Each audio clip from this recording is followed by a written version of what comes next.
네, 안녕하세요. 오늘은 선형회귀라고 하는 개념을 한번 설명해 드리려고 하는데요. 선형회귀, 영어로 linear regression이라고 하는데 이게 어떤 개념인가? 최대한 알기 쉽게 설명해 드리면 어떤 현상이나 결과를 예측하기 위한 수학적인 도구라고 생각하시면 됩니다. 직선처럼 변하는 경향을 잘 예측하기 때문에 그런 사례에 자주 사용되고 있는데요. 데이터를 통해서 미래를 예측하기 위함이다.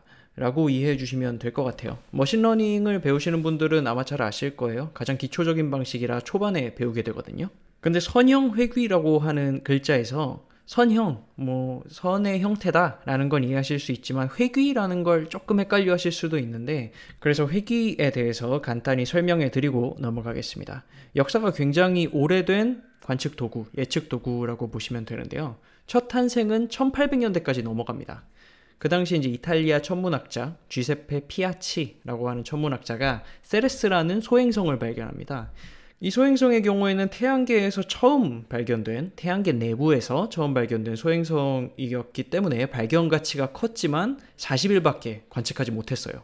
40일 이후에는 태양 속으로 쏙 들어가서 빛에 가려져서 보이지가 않았기 때문에 주세페 피아치 입장에서는 굉장히 아쉬워했고 영원히 찾을 수 없을지 모른다며 낙담하고 있었습니다. 몇 가지 이유가 있었는데요. 당시 기술로서는 이 짧은 기간에 행성 궤도 계산이 불가능했기 때문입니다.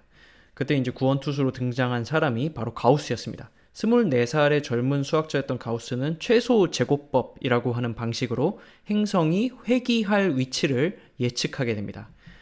당시에 이제 노트가 이렇게 남아있는데 40일 관측 데이터를 바탕으로 미래 궤도의 위치를 정확하게 예측하는 데 성공했습니다. 네, 물론 0.5도 정도의 오차가 있었다고 해요. 하지만 그 정도로는 천문학자들이 충분히 행성을 찾아낼 수 있을 정도였고 그만큼 정확한 관측 결과였습니다. 이 가우스가 발견한 최소 제곱법을 뿌리로 발전한 개념이 선형회귀입니다. 네, 선형회귀가 사용되는 실생활의 예시를 한번 설명해 드리겠습니다. 날씨가 더우면 아이스크림이 잘 팔린다 라고 하는 개념은 우리가 익숙하게 알고 있는 개념이죠. 근데 기온이 30도일 땐 얼마나 팔릴까? 라고 좀 구체적으로 들어가게 되면 질문이 좀 복잡해지죠. 또 증명하기도 힘들어지고요. 하지만 실생활에서 특히 기업이나 자영업자분들한테는 이렇게 세부적인 데이터가 중요한 경우가 상당히 많습니다. 그 경우에 쓰이게 되는 게 선형회귀입니다. 이렇게 우리가 그 전, 예를 들어 작년 혹은 한 10년 동안 날씨에 따라서 아이스크림이 어느 정도 팔렸는지 설명하는 그래프가 있다고 칠게요. 네, 그래프를 한번 설명해 드리면 이렇게 이제 찍혀져 있는 점들은 그 당시에 이제 아이스크림이 판매된 가격들이고 왼쪽의 축은 아이스크림이 얼마나 팔렸는지를 나타내는 정보입니다. 즉 이 그래프가 위로 갈수록 아이스크림이 많이 팔리는 거고 이게 낮은 곳에 위치할수록 아이스크림이 적게 팔리는 거죠. 그리고 이 하단에 있는 X축은 온도를 의미합니다. 그 당시의 온도 20도인지 25도인지 30도인지. 그리고 우리는 온도가 올라감에 따라서 아이스크림이 점점 많이 팔리는 그런 추세를 확인할 수 있죠.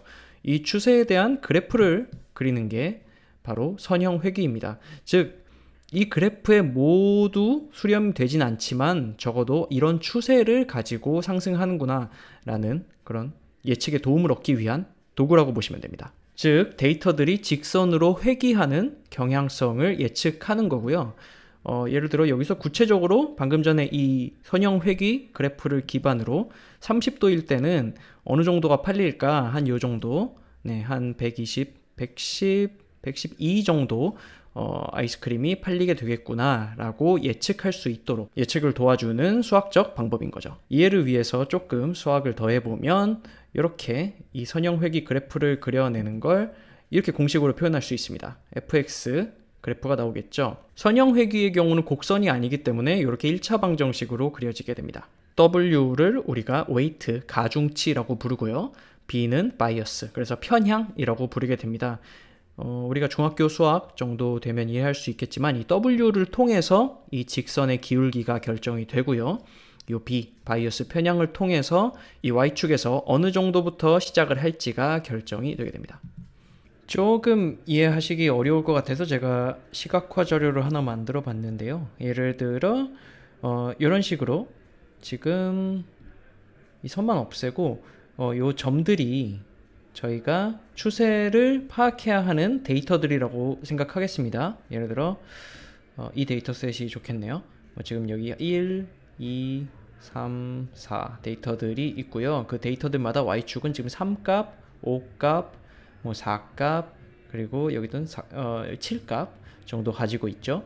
요걸 이 추세를 파악하는 추세선, 이 빨간 선을 우리가 그릴 건데요. 이 빨간 선을 그리기 위해서 그 함수 fx 값은 이 wx 그리고 우리가 방금 전에 b라고 한 이 상수 값을 가지게 됩니다. 예를 들어 이 w 값을 제가 이렇게 상승시키면 그래프의 기울기가 올라가는 걸 볼 수 있죠. 한 요 정도가 맞겠죠. 그리고 뭐 바이어스 값을 내리면 이렇게 지금 이 y축에 접하는 점이 조정이 되는 걸 확인할 수 있습니다. 저는 지금 뭐 따로 정확한 값을 구하는 게 아니고 수동으로 움직이는 개념만 이 두 변수들이 어떤 역할을 하는지만 여러분께 설명을 드리기 위해서 이렇게 수동으로 제어하는 걸 만들었지만요. 그 정확한 선을 그리기 위해선 뭐 비용 함수라든지 뭐 다양한 방법을 통해서 이 선을 정확하게 오차를 정확하게 판단하는 법을 배우게 됩니다. 네, 일단 여기에선 지금 이 W 그리고 B 값이 어떤 역할로 이 선을 그리는지 정도만 파악하면 될 것 같아요. 앞서 계속 설명해 드렸지만 이렇게 그래프를 그려서 예측을 하려는 이유는 과거의 데이터를 바탕으로 우리가 미래를 예측하려는 거고요. 방금 그렸던 fx 함수, 선형회귀 함수의 목적은 그 그래프를 그려서 미래 예측을 도와주는 거죠. 비례적인 증가나 비례적인 감소처럼 아주 간단한 현상 예측에는 많이 쓰이고 있습니다. 쉽게 말해서 이제 데이터를 보니까 직선처럼 올라가네 혹은 직선처럼 내려가네 아니면 그냥 직선으로 표현할 수가 있겠다 싶으면 선형회귀를 쓰면 된다 라고 이해하시면 되고요. 한계 자체도 많습니다. 굉장히 엄밀한 예측에서는 좀 어려울 수도 있어요. 곡선으로 예측이 되는 경우가 있다면 또 맞지 않겠죠. 하지만 이제 수학으로 미래를 어떤 방식으로 예측하는지 이해하기는 정말 좋고요. 선형회귀를 통해 배울 수 있는 점이 굉장히 많은데 정확한 그래프를 그려서 어떻게 하면 오차를 줄일 수 있을지를 일단 가장 기본적으로 배울 수 있고요.